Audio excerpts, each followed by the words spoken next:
Si Agnim na nga ba ang makakatalo kay Bathalang Gargan? Mga kabady, samahan niyo kung pasukin natin ang mundo ng Encantadia.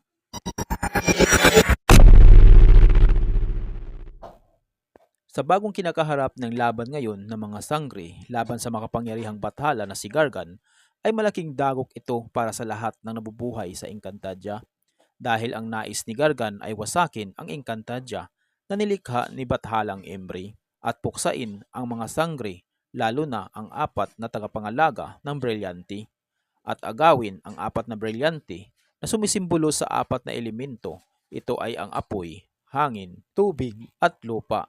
At pag ito ay napasakamay na ni Gargan, ay may sakatuparan niya na ang kanyang nais na wasakin ang Divas at kapag nangyari yaon, ay madali na lang niyang tapusin ang lahat ng nilalang sa Encantadia. Pero sa hindi inaasahan ng lahat, ay mayroong engkantado na makakatulong sa bagong hamon na kinakaharap ng mga sangre.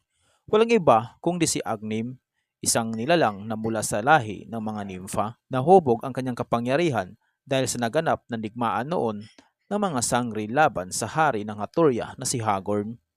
At siya lamang ang bukod tangi na nakaligtas sa lahi ng mga nimfa.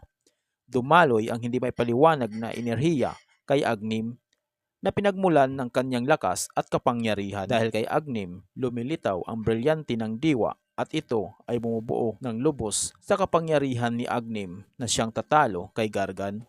Sa pagbabalik ng brilyante ng diwa ay agad ito nagpasakop kay Agnim. Ang brilyante ng diwa ang bubuo ng apat na elemento ng brilyante gaya ng apoy, hangin, tubig at lupa.